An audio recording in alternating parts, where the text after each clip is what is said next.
A charity evening in the luxurious hall of the Plaza Hotel in New York brought together all the cream of society. Businessmen, politicians, Hollywood stars, and influential bloggers. The purpose of the event was to raise funds for children's hospitals, but within a few minutes of the start it became clear. The main topic would not be charity, but a scandal that would undermine the network. In the center of attention is Eric Trump, the middle son of the former U.S. president. He was invited as a guest of honor, expecting the usual polite speech. But what he uttered from the stage made the guests freeze. At first, everything went according to the script thanks to the organizers, words about the importance of supporting children. But suddenly Eric, holding a glass of champagne in one hand, changed his tone sharply. "Let's be honest," he said, smiling slyly. "We all know that half of you are here only for selfies and PR." A tense silence reigned in the hall. Several reporters immediately turned their cameras to the stage. "And while we're pretending to care about sick children," he continued, "some people are spending millions on secret parties, private jets, and, well, you know what?"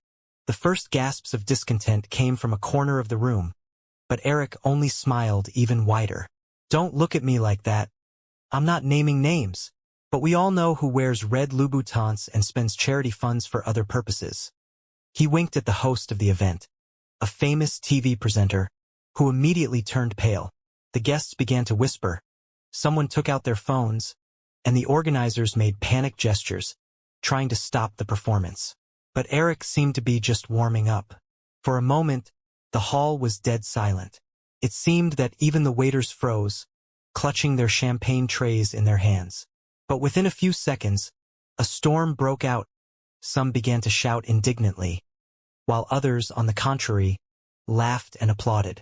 Among the first to break down was Amanda Chase, a socialite and influencer who was hosting a charity auction. She grabbed the microphone and, turning pale, blurted out, "Eric, maybe you want to tell me how much money your family keeps offshore while you're here reading morals?"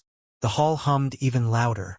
Several guests laughed nervously, trying to defuse the atmosphere. But it was too late. A scandal broke out. Eric did not give up. "Oh, Amanda," he replied, taking a sip of champagne. "Unlike some of the people here, I'm not covering myself with words about saving the world while I book a private jet to fly to Paris for coffee." It was a direct attack on billionaire Leslie Green, who had just made the tabloids the day before with her extravagant flight. She had a cold smile on her face, but her fingers gripping her glass had turned noticeably white. Meanwhile, the organizer's security had already moved to the stage. The host tried to take control of the situation.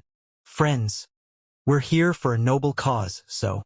But Eric interrupted him. "Noble? Let's look at the numbers.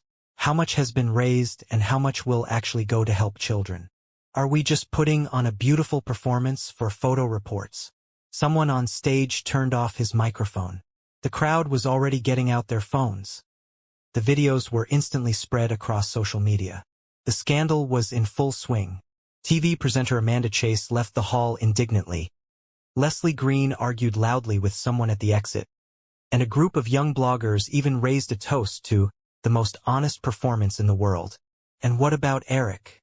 He just shrugged, put his glass on the table, and walked towards the bar as if nothing had happened. But the next morning all the headlines exploded. Eric Trump blew up the elite, and it was epic. Or shame. He ruined a charity evening.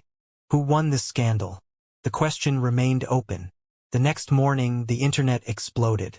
The hashtags #EricTrumpExposed, #RichHypocrites, and #CharityScamgate were trending on Twitter, or X, as it's now called, and quickly gained popularity.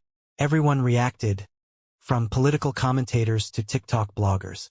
Everyone had their own opinion, but the main thing is that Eric became the #1 figure in all social gossip. Scandalous confessions on air. In the evening, an emergency show was aired on CNN, where the host, wiping sweat from his forehead, tried to remain neutral. The main guest was Amanda Chase, who left the event yesterday with a slamming door. "It was a complete farce," she said emotionally. "Eric Trump just came and disrupted an event that was supposed to help sick children." But the host paused, watching the video from last night. He has an argument. Argument.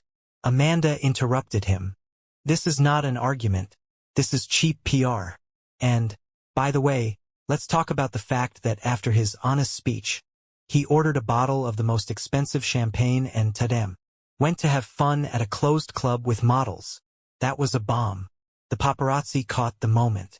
A few hours later, photos appeared on the Instagram accounts of the most famous tabloids.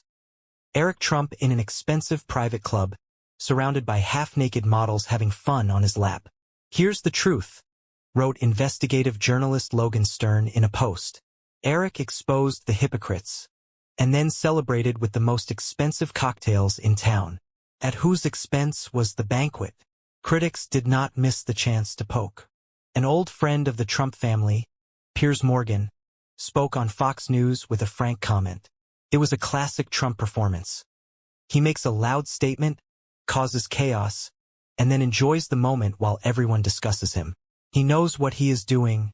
Do not underestimate him. But the main blow was the leak of closed chats between the evening's participants. The merger of compromising material. Who said what?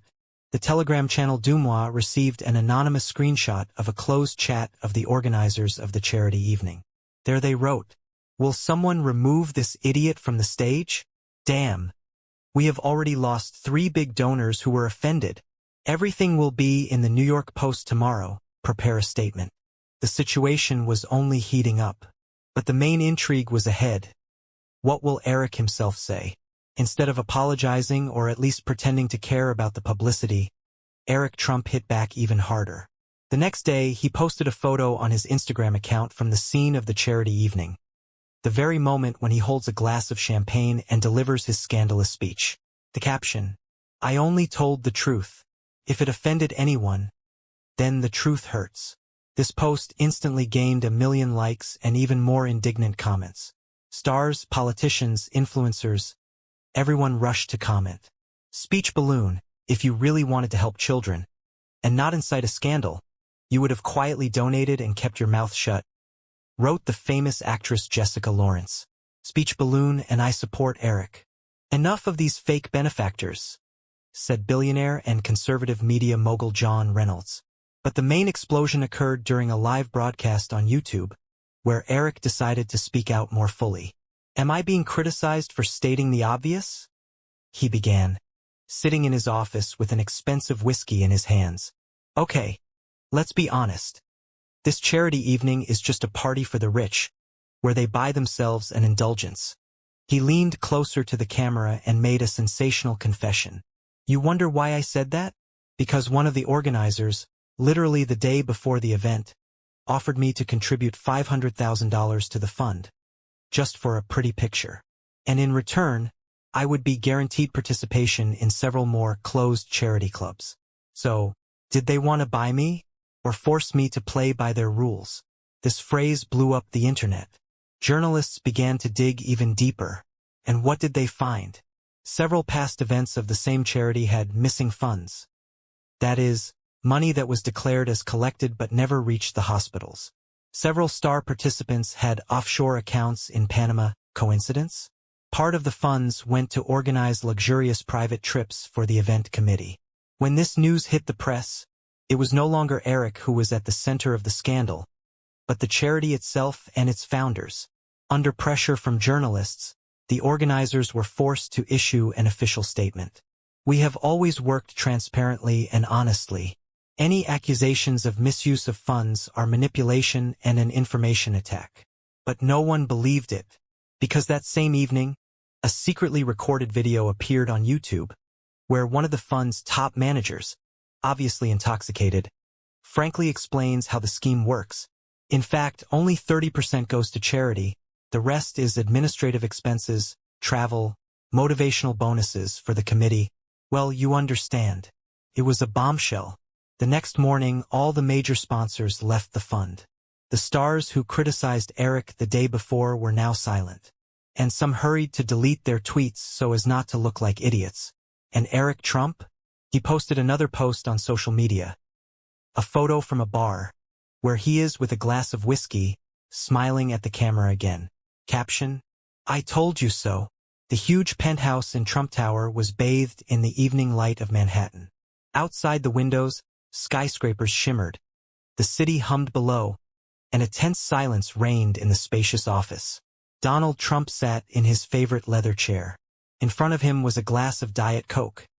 Next to him was a phone that was literally burning with messages and calls.